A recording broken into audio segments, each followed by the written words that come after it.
జై శ్రీరామ్. జై శ్రీరామ్. శ్రీ అభయస్వామి జ్యోతిష సంపూర్ణ వాస్తు శాస్త్రానికి స్వాగతం, సుస్వాగతం. నా పేరు రవిప్రకాష్. మరి ఈరోజు సంపూర్ణ వాస్తులో భాగంగా సత్యనారాయణ స్వామి వ్రతం ఎందుకు చేయాలి, ఎప్పుడు చేయాలి అనే టాపిక్ గురించి మాట్లాడదాం.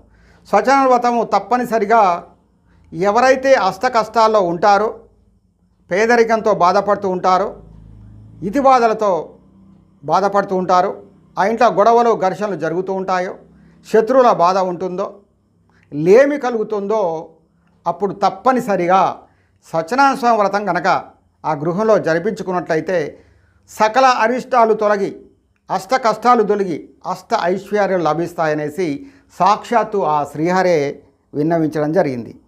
కాబట్టి ప్రేక్షకులారా, మీరు ఇంట్లో ప్రతి సంవత్సరం కూడా సత్యనారాయణ స్వామి వ్రతాన్ని జరుపుకోండి. దాంతోపాటు వాస్తు పూజ కూడా తప్పనిసరిగా చేయాలి, గుర్తుపెట్టుకోండి ఇది బాగా.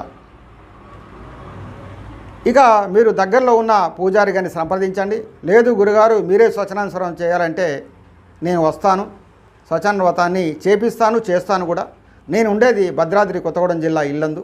మరి ప్రేక్షకులారా, మీరు ఇప్పటి వరకు మా ఛానల్ని సబ్స్క్రైబ్ చేయనట్టయితే లైక్ చేయండి, సబ్స్క్రైబ్ చేయండి.